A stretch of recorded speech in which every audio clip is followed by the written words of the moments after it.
नमस्कार, मैं सविता कुलकर्णी नागपुर न्यूज़ 24 में आप सभी का स्वागत करते हैं। मित्रों, आपको बता दें कि प्रभाग 17 से श्रद्धा विजय चुटेले जो है वो कमल चिन्ह से उम्मीदवार है और उनके जो पतिदेव है वो भी पहले से नगर सेवक रह चुके हैं। आइए जानते हैं उन्हीं की जुबानी। सर, सबसे पहले तो नागपुर न्यूज़ 24 की ओर से आपको बहुत बहुत शुभकामनाएं, आपकी मिसेस को भी बहुत बहुत शुभकामनाएं कि द्वारे कमल आगे कमल के नारे हमको फिर से दोबारा सुनने को मिलेंगे। जो 15 सालों से जो चलते आ रहा है, फिर से एक बार मौका महानगर पालिका में भी मिलेगा, ऐसा जो है हम भी चाहेंगे, बाकी उनकी ओर से भी चाहेंगे। तो ये बताइएगा कि कैसा एजेंडा रहेगा, क्या एजेंडा लेकर जो श्रद्धा जी वो इसमें ग्राउंड में उतरे? देखो, सबसे पहले तो मैं आपके चैनल के माध्यम से पूरे हमारे प्रभाग की जनता को नए वर्ष की बहुत बहुत शुभकामनाएं देता हूँ।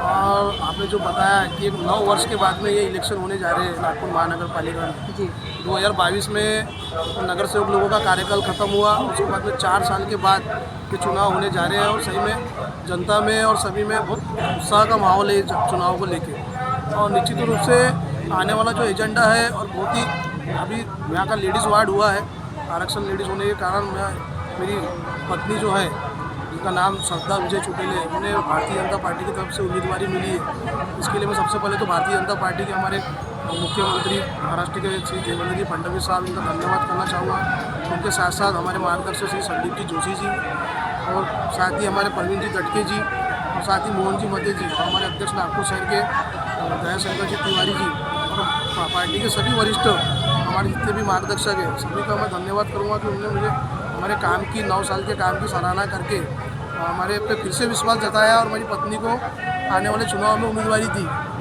उसके लिए मैं धन्यवाद करता हूँ। और आप इस प्रकार से मैं बता रहा हूँ कि हम पिछले 4 तारीख से हमने पदयात्रा शुरू करी है और चारों उम्मीदवार साथ में घूम रहे हैं। जनता का एकदम अच्छा हमको प्रतिसाद मिल रहा है और जनता बहुत उत्साहित है भारतीय जनता पार्टी को वोट करने के लिए। और मैं आपको बताना चाहता हूँ कि आने वाले 15 तारीख को जो एक बम्पर वोटिंग प्रभाग क्रमांक 17 से भारतीय जनता पार्टी के चारों उम्मीदवार को होंगी और आने वाले 16 तारीख को जीत का तिलक और गुलाल भारतीय जनता पार्टी के चारों उम्मीदवार उड़ाएंगे। विजय जी, ये बताइएगा कि एजेंडा क्या लेके मैदान में उतरे हैं? तो प्रभाग क्रमांक 17 की मैं बात करें तो अधिकांश भाग स्लम है जी, और स्लम एरिया में काफ़ी सारी चीज़ें हैं भी करने के लिए। पिछले साल हमको 5 साल के कार्यकाल में आपको पता होगा कि सिर्फ 3 से 3.5 साल ही हमको काम करने के लिए मिले। जी, 1.5-2 साल हमारे कोविड में चले गए, इसके कारण विकास काम नहीं हो पाया। जैसा 22 में प्रशासक राज चालू हुआ तो 4 साल में प्रशासक राज होने की वजह से भी काफ़ी सारे विकास काम को अड़थड़ा निर्माण हुआ, लेकिन माननीय देवेंद्र जी के माध्यम से हमने काफ़ी काम तब भी किया है और 9 साल से हमारा कंटिन्यू वो प्रयास चालू से। लेकिन काफ़ी काम प्रभाग क्रमांक 17 में अभी भी शिल्लक है। आने वाले समय में कार्य को हम सब पूरे कार्यों को प्राधान्य देते हुए उस कार्यक्रम को हम जितने भी मतलब काम बचे हुए हैं तो बचे हुए काम को प्राधान्य से पूरा करने का पूरा भरपूर प्रयास चारों उम्मीदवार के माध्यम से होगा। अभी पट्टे वाटप का विषय जो है हमारे इधर बहुत जटिल प्रश्न है। जी, अब आपको पता होगा कि मॉडल मिल का जो परिसर था इसमें टाटा के लिए एक रेलवे साइडिंग बिछाई गई थी जो जातरू नंबर 2 से लेकर तो धम्मानगर एसटी बस स्टैंड तक की लाइन बिछाई गई थी, जिसमें टाटा कोयला लेके जाने का काम यहाँ पे करते थे मॉडल मिल। तो उस परिसर से जो लगे हुए मकान है ये तकरीबन 1,500 से 2,000 मकान है जिनको पट्टे वाटप अभी तक हुए नहीं और बार बार उनको रेलवे की तरफ से नोटिस आते हैं। कई बार उनको हटाने का प्रयास भी किया गया, लेकिन माननीय अपने मुख्यमंत्री देवेंद्र फडणवीस साहब, माननीय संदीप जी जोशी जी के माध्यम से उन्हें हमने कई बार रोका है और हमेशा आज भी उन परिसर के लोगों को एक दहशत का वातावरण उनके मन में है कि बीच बीच में इस प्रकार के नोटिस उनको तोड़ने के आते रहते हैं। तो प्रभाग में एक बहुत बड़ी जटिल समस्या है। तो आने वाले जैसे हम चारों उम्मीदवार अभी चुन के आते हैं तो सबसे पहले माननीय मुख्यमंत्री जी देवेंद्र जी फडणवीस साहब और माननीय संदीप जी जोशी साहब, इनके माध्यम से उन्हें पट्टे दिलाने का हम प्रयास करेंगे। और भी सर बहुत सारी जटिल समस्याएं आप जो कह रहे हैं ये तो है ही पट्टे वाटप का, साथ में महंगाई है, बेरोजगारी है और सीवर लाइन पर तो अभी लोग तो बहुत सारे नेता भी बोल रहे हैं, परंतु जो जटिल प्रश्न ये है कि महंगाई और बेरोजगारी जो है और युवा यूथ भी आपके साथ में जुड़े, क्योंकि आप एक युवा है, आपकी पत्नी भी एक महिला है। तो महिला सक्षमीकरण के लिए आपकी जो पत्नी है श्रद्धा जी, वो महिलाओं के लिए कौन सा काम करेगी? और अभी जो जटिल सवाल जो हमने आपको पूछा है कि बहुत सारे जैसे महंगाई है, बेरोजगारी है, ये भी जो बहुत बड़े समस्याग्रस्त प्रश्न है, इसको आप किस तरह से देखते हैं और कैसे छुड़ाएंगे जीत कर आने के बाद? तो मैं आपको बताता कि जिस प्रकार से हमारे केंद्रीय मंत्री श्री नितिन गडकरी साहब, माननीय मुख्यमंत्री श्री देवेंद्र फडणवीस साहब, इनके मार्फत नागपुर शहर में अनेक विकास काम किए गए। कई यूनिवर्सिटी यहाँ लाई गई, जैसे आपको वहाँ सिम्बोसिस यूनिवर्सिटी है, लॉ यूनिवर्सिटी है, मियान है, मेट्रो है, और कई अनेक बड़े बड़े प्रोजेक्ट नागपुर शहर में हमारे नेताओं के माध्यम से शहर में आए। और इस प्रोजेक्ट में कई नागपुर शहर के युवाओं को रोज़गार वहाँ पे मिला है, और ये रोज़गार के कई हज़ारों और लाखों के तादाद में रोज़गार इस प्रोजेक्ट में लोगों ने किए हैं। तो ये माननीय हमारे जो नेता हैं, इन्होंने जो ये प्रोजेक्ट चलाया है, जिसमें कई प्रकार से बेरोजगारी कम हुई है, ऐसा मैं मानता हूँ। और रहा बात महंगाई का विषय, तो देखो आप अब ये जैसा लोगों का महंगाई अगर बढ़ रही है तो समय पे उनका वेतन में भी बढ़ोतरी हो रही है।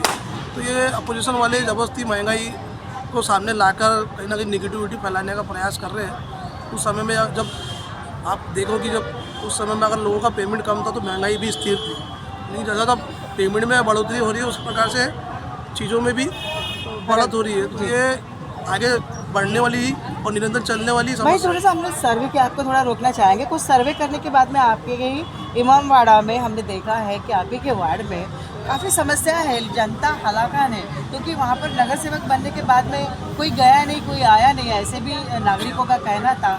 उनका भी हमने जिस प्रकार से चौपाल किया था तब वो समझ में आया कि वहाँ के हालात भी काफ़ी बद से बदतर है। तो इसे कैसे छुड़ाएंगे? जनता थोड़ी नाराज़ भी है। तो आपको जैसा मैंने बताया कि पिछले 4 साल से प्रशासक राज चल रहा था, अनेक काम करने का प्रयास हमने किया। छोटे मोटे जो मूलभूत सुविधा है, जो गटर लाइन की जो समस्या है, ये स्लम होने के कारण ये समस्या बहुत जटिल समस्या है हमारे प्रभाग में। अब गटर लाइन में ऐसा है कि हमने जो देखे, जो निरीक्षण किए, तो पुरानी गटर लाइन के ऊपर कई लोगों ने इंक्रोचमेंट किया हुआ है, जिसके वजह काम करने में अड़चनें होती है। और कई लोग उसका उपयोग गटर लाइन का कचरा उचरा डालने में भी करते हैं, इसके कारण ये बार बार गटर चौक होने की समस्या होती है। अधिक गटर लाइन बदलने का हमने प्रयास किया है, और जो काम रह गए हैं वो जनता के सहयोग से वो भी पूरे करने का आने वाले समय में हम निश्चित रूप से चारों उम्मीदवार मिलकर करेंगे। और ये प्राधान्य, इसमें गटर लाइन की जो चेंबरों की समस्या है, इसमें प्राधान्य दिया जाएगा, ऐसा मैं सभी प्रभाग की जनता को विश्वास दिलाता हूँ। और जनता, आपको पता है कि लोगों को पता हो कि अभी इतना बड़ा प्रभाग है, प्रभाग का क्षेत्रफल हमारा 7 किलोमीटर का है। और जैसा मैंने आपको बताया कि कोविड रहने की वजह से 3.5 साल का जो हमारा कार्यकाल रहा, इसमें 100% काम तो संभव नहीं है। कुछ काम हुए भी है और कुछ काम नहीं भी हुए। तो जिसके काम नहीं हुए, जो निराश है, मैं खुद नगर सेवक, माजी नगर सेवक विजय चुटेले, उनसे माफ़ी मांगता हूँ। जो काम नहीं हो पाए, निश्चित रूप से आने वाले समय में चारों नगर सेवक मिलके और हम सब मिलके उसको छुड़ाने का और उस समस्या का निराकरण करने का प्रयास करेंगे। और भारतीय जनता पार्टी, हमारे जो मुख्यमंत्री देवेंद्र फडणवीस साहब है, उनका सहयोग, माननीय संदीप जी जोशी, इनका सहयोग हमेशा हमको रहता है। उनके मार्फत से जो भी समस्या चल रही है, सब नगर से मिलके टक्कर काफ़ी कांटे की है। ऐसे कांटे की टक्कर में कौन जीतेगा कौन हारेगा ये तो बाद में ही 15 के बाद में समझ में आएगा। तो फिलहाल आपको क्या लगता है, वारे कमल आगा कमल आपके वार्ड से ज़रूर लहराएगा? निश्चित रूप से मैं आपको बताता हूँ कि आने वाले 15 तारीख को जो वोटिंग होंगी जी, वो नागपुर महानगर जो प्रभाग क्रमांक 17 के जो चारों उम्मीदवार हैं उनके फेवर में होंगी। और प्रभाग की जनता जो है वो नागपुर भारतीय जनता पार्टी के चारों उम्मीदवारों को ही भारी बहुमत से चुन के देंगी। और 16 तारीख को जो गुलाल है, वो भारतीय जनता पार्टी के चारों उम्मीदवार और प्रभाग की जो जनता है जी, वो साथ में मिलकर जश्न मनाएंगे, ऐसा मुझे उम्मीद है। अनिवार्य कमल आ गया कमल, ये फिर से हमको आवाज़ सुनाई पड़ेगी। ये था हमारे साथ में विजय जी चुटेल। उन्होंने बहुत सुंदर भारी मतलब जिस प्रकार से उन्होंने कहा है, वो काम कुछ रखड़े हुए हैं 4 साल से, जो जनता का काम नहीं हो पाया, जो स्लम एरिया है वहाँ पर जाने का भी काम, उनको समस्या समाधान करने का निराकरण नहीं हो पाया।